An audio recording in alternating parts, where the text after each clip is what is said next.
Deputy CM Ajit Pawar की मौत पे विधायक जितेंद्र आवाड ने क्या कहा। दोस्तों, विधायक जितेंद्र आवाड इस वक्त राजस्थान में मौजूद है और जैसे ही उन्हें पता चला, उन्होंने एक वीडियो के जरिए से एक मैसेज दिया है श्रद्धांजलि के लिए महाराष्ट्र के डेप्यूटी सीएम अजीत पवार की मौत पर। क्या कहा विधायक जितेंद्र आवाड ने, मराठी में अपना स्टेटमेंट दिया है और उस स्टेटमेंट में उन्होंने साफ तौर पर कहा है कि अजीत पवार की जगह कोई नहीं ले सकता है और इस वक्त जो पवार परिवार है उनके दुख में जितेंद्र आवाड कंधे से कंधा मिला करके खड़े रहेंगे। लगभग 30-35 वर्षों से जितेंद्र आवाड अजीत पवार के साथ में काम कर रहे थे, इसी के चलते उन्हें भी काफी दुख हुआ है, ऐसा विधायक जितेंद्र आवाड का कहना है। देखिए क्या कुछ कहा विधायक जितेंद्र आवाड ने हमारी आज की इस खास और विशेष खबर में।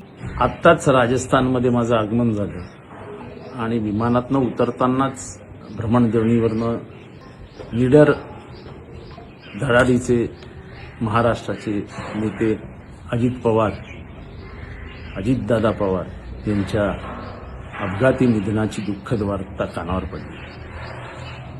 एका शब्दात त्यांचं वर्णन करायचं असेल तर निडर।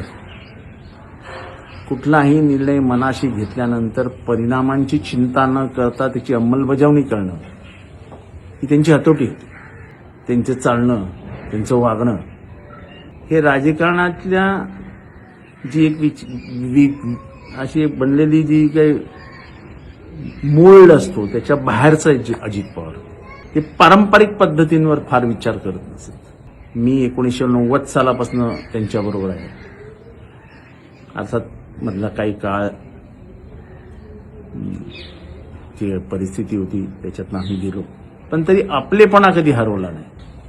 मला वाटतं की आज महाराष्ट्राने एक चांगला नेता गमावलाय, जी पोकळी भरून येणार नाही।